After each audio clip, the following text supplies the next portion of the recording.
Assalamualaikum warahmatullahi wabarakatuh. Alhamdulillahirrabbilalamin. Segala puji hanya milik Allah subhanahu wa ta'ala atas segala nikmat dan karunia-Nya yang menjadikan perkumpulan kita ini menjadi semakin bermakna. Semoga kita bisa menghasilkan sesuatu yang bermanfaat bagi kita. Salawat serta salam semoga selalu tercurahkan kepada Nabi Muhammad SAW beserta keluarga, sahabat, dan umat beliau. Di sini, jika kita berbicara tentang generasi muda, khususnya di Indonesia, kita bisa bercermin pada kondisi mereka pada masa tahun 1900-an. Generasi muda pada saat itu dikenal sebagai pemuda yang menjadi perintis munculnya persatuan dan kesatuan dalam cakupan simbolisasi tanah air, kebangsaan, dan nasionalisme melalui Sumpah Pemuda. Generasi muda adalah kaum yang paling potensial dalam melakukan perubahan. Pada segmentasi usia ini, para pemuda memiliki tingkat kecerdasan, stamina, semangat, dan hal-hal baik lainnya.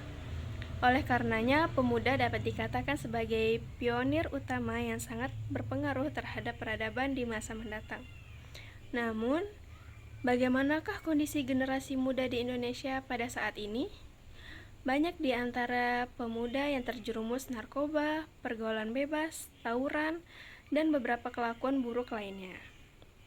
Di sisi lain, beberapa di antara pemuda dewasa juga memiliki pemikiran yang telah teracuni dengan doktrin-doktrin berbahaya seperti misalnya radikalisme, pragmatisme, hedonisme, ateisme, dan lain sebagainya. Tentu hal semacam ini sangatlah berbahaya, mengingat kaum muda adalah generasi selanjutnya yang akan memikul tanggung jawab besar terhadap masa depan bangsa dan negara. Akan jadi seperti apa nasib bangsa ini ke depannya jika kaum muda telah terjangkit pengaruh buruk sebagaimana yang telah dijelaskan tadi. Tentu tak dapat terbayangkan masa depan bangsa dan negara di Indonesia jika generasi mudanya didominasi oleh pemuda yang hancur secara moral, etika, dan tingkah lakunya.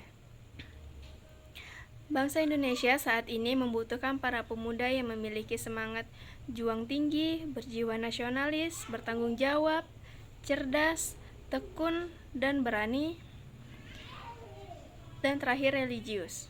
Pertanyaannya adalah, masih adakah pemuda dengan jiwa seperti itu di zaman sekarang ini?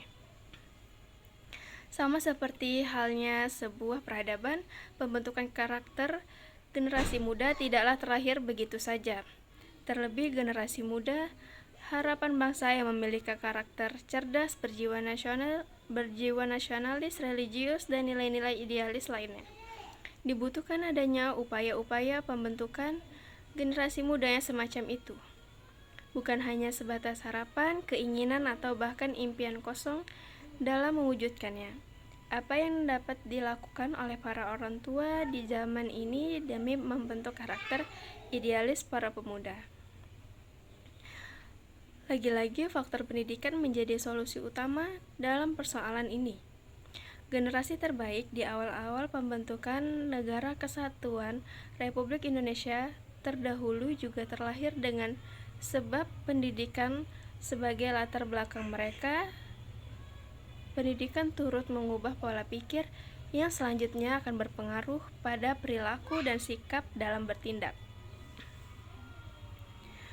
Orang yang berpendidikan akan lebih matang dalam menghadapi setiap masalah yang ada. Mereka memiliki kecenderungan yang menemukan solusi terhadap masalah yang ada pada dirinya. Terlebih lagi, masalah yang ada pada lingkungan di sekitarnya.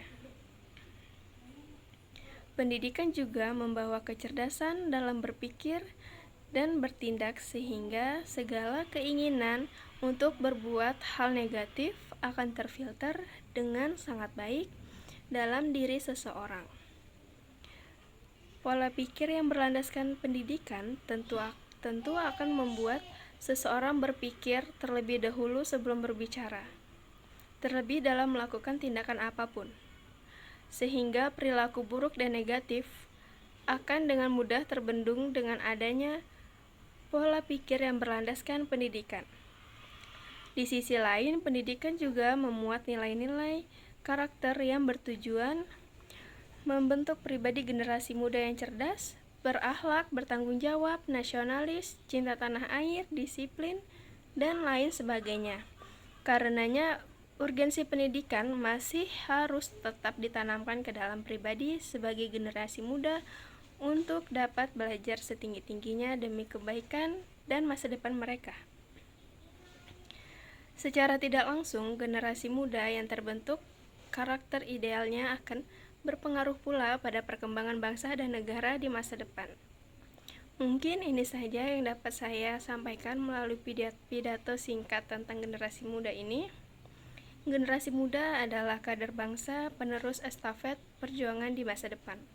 Karenanya menjadi penting untuk mengawal proses pembentukan karakter ideal generasi muda melalui sarana apapun, tak terkecuali dengan adanya pendidikan. Kurang dan lebihnya saya mohon maaf. Wabillahi taufiq wal hidayah. Wassalamualaikum warahmatullahi wabarakatuh.